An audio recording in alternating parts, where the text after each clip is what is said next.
Hi hello student hello everyone welcome to you welcome again in Bongo Pathshala. तो student आज के Sunday আর Sunday মানেই হচ্ছে কিন্তু সায়েন্স এক্সপেরিমেন্ট করার দিন। ওকে, তো আজ আমরা যে পরীক্ষাটা করতে চলেছি সেটা খুবই সিম্পল কিন্তু অ্যামেজিং। তাই স্টুডেন্ট চলো লেট না করে হচ্ছে পরীক্ষাটা শুরু করা যাক।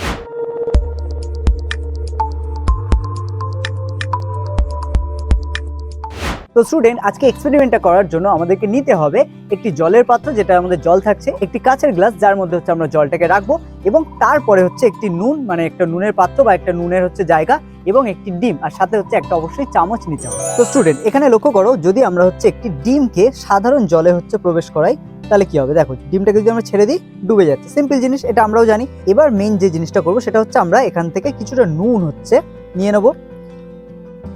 এখান থেকে আমরা বেশ কিছু পরিমাণ হচ্ছে নুন আমরা জলের সাথে মেশাবো এবং এটাকে ভালো করে কিন্তু ঘেটে দিতে হবে। ঠিক আছে, ভালো করে যাতে নুনটা পুরোটা গুলে যায় সেটা তোমাকে অবশ্যই খেয়াল রাখতে হবে। তো দেখো এটা হচ্ছে আমাদের নুন জল তৈরি হয়ে গেছে। তো এর মধ্যে আমরা ডিমটা আবার দেবো, দিয়ে দেখবো এটা হচ্ছে জলের মধ্যে ভাসছে কি না। ওকে, জাস্ট আমি ছেড়ে দিচ্ছি। তো এটা এখনো কিন্তু ডুবে যাচ্ছে, তার মানে এখনো নুন জলটা আমাদের তৈরি হয়নি। ঠিক আছে, আরো নুন দিতে হবে, আরো কিছুটা নুন আমি এর মধ্যে দিয়ে দিচ্ছি। ওকে, তো নাও স্টুডেন্ট এখানে আরো একবার আমরা হচ্ছে ডিমটাকে দেবো, দিয়ে দেখবো এবার ডিমটা হচ্ছে ভাসছে কিনা। ও ওয়াও, তো দেখতেই পাচ্ছ এখানে ডিমটা হচ্ছে পুরোপুরি ভেসে আছে, কোনো ম্যাজিক না, কারণ এখানে বেসিক্যালি হচ্ছে দেখো প্রথমে আমরা দিয়েছিলাম ডিমটা ডুবে যাচ্ছিল, বাট এখন কিন্তু ডিমটা সম্পূর্ণ ভেসে আছে। এবং এটা কোন জলে ভেসে আছে? এটা কিন্তু নুন জলে ভেসে আছে। ওকে, তো দেখতেই পাচ্ছ তোমরা এখানে নুন জলের মধ্যে কিন্তু ডিমটা ভেসে আছে। তো চলো এই প্র্যাকটিক্যালটাকে আমরা আর একটু মজাদার করে দিই। ঠিক আছে, তো এখানে লক্ষ্য করো যেরকম আছে সেরকম অবস্থাতে আমরা এর সাথে অল্প অল্প করে হচ্ছে উপর থেকে জল মেশাবো। জাস্ট লক্ষ্য করো, ঠিক আছে, তখনই হচ্ছে মজাটা ঘটবে। আমরা এখান থেকে উপর থেকে অল্প অল্প করে হচ্ছে জল মেশাচ্ছি।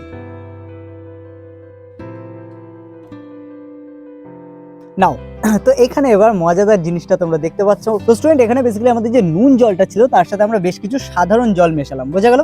আর যখনই মেশানো হলো তখন দেখো ডিমটা কিন্তু এবার পুরো মাঝামাঝি জায়গায়, ঠিক যখন হচ্ছে নুনে যে জায়গায় হচ্ছে ভাসছিল এখনো কিন্তু দেখো সেই জায়গাতেই ভেসে আছে। ওকে, তো নাও স্টুডেন্ট এবার আমরা জলটাকে যদি নুন জলের সাথে ঘেটে দিই তাহলে দেখো তারপরে ম্যাজিকটা কি হয়। তো স্টুডেন্ট এখানে দেখতে পাচ্ছ আমরা হচ্ছে জলটার সাথে ভালো করে ঘেটে দিলাম। এবার আমি চামচটা তুলে নিচ্ছি। তো দেখো এবার কিন্তু ডিমটা একদম তলায় চলে গেছে, ঠিক যখন হচ্ছে সাধারণ জল ছিল তখন ঠিক যেমন ডিমটা তলায় ছিল ঠিক সেরকমই হয়ে গেছে। ওকে, তো নাও স্টুডেন্ট এবার বেসিক্যালি যা যা ঘটনা তুমি দেখলে তার পিছনে সায়েন্সটা কিভাবে কাজ করছে সেটা হচ্ছে বোঝো। তো নাও এখানে একদম ফার্স্ট কেসে যদি আসি, একদম ফার্স্ট যখন ঘটেছিল ফার্স্ট ঘটনা, সেখানে তোমরা দেখেছিলে যে ডিমটা কি সাধারণ জলে যখন দেওয়া হলো তখন সেটা ডুবে গেল। কেন?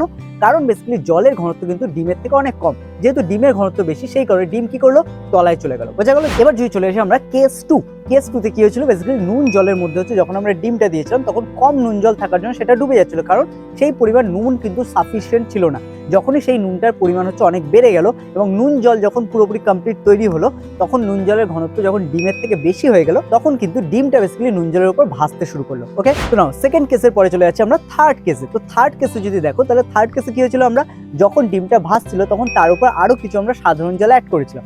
যখন আমরা সাধারণ জল তার উপর অ্যাড করলাম তখন কি হলো, নুন জলের যে ঘনত্বটা আছে তার সাথে সাধারণ জল মিশছে উপর থেকে, তখন দুটো আলাদা হচ্ছে স্তর তৈরি হয়ে যায়। এবং যখনই দুটো আলাদা স্তর তৈরি হয়ে যায় তখন ডিমটা বেসিক্যালি নুন জলের জন্য কি ঘনত্ব কম কিন্তু সাধারণ জলের তুলনায় ঘনত্ব বেশি, সেই জন্য ডিমটা মাঝামাঝি জায়গায় হচ্ছে ভাসতে শুরু করে। বোঝা গেল? এবং এরপরে যদি আমরা চলে যাই থার্ড থেকে ফোর্থ কেসে, তাহলে ফোর্থ কেসে দেখবে তোমরা যে ফোর্থ কেসের সময় কিন্তু যখন আমরা সাধারণ জল আর নুন জলের যে পার্থক্য ছিল সেটাকে যখন মিশিয়ে দিলাম, যখন ঘেটে দিলাম তখন কি হলো, দুটোই মিশে গেল এবং মিশে যাওয়ার জন্য ডিমটা কিন্তু আবার হচ্ছে পুরো জলের যা ঘনত্ব তার তুলনায় আবার ডিমের ঘনত্ব বেড়ে গেল। আর যখনই আবার বেড়ে গেল তখন ডিমটা আবার কিন্তু একদম গ্লাসের এন্ডে চলে আসলো, মানে একদম তলায় চলে আসলো। তো স্টুডেন্ট আই হোপ আজকে প্র্যাকটিক্যাল তোমরা বুঝতে পেরেছো এবং এর পিছনে সায়েন্সটাও পুরোপুরি তোমাদের ক্লিয়ার হয়ে গেছে। চাইলে তোমরা এটা বাড়িতে প্র্যাকটিস করতেই পারো, কোনো রিস্ক নেই। আর আরো একটা জিনিস, যদি আজকে প্র্যাকটিক্যাল ভালো লেগে থাকে তাহলে সেটা কেমন লাগলো সেটা কমেন্টে জানাও। তো নাও আজকের ক্লাস আমরা এখানে শেষ করবো, দেখা হচ্ছে আবার পরবর্তী ক্লাসে আরো একটি নতুন প্র্যাকটিক্যাল নিয়ে। ওকে।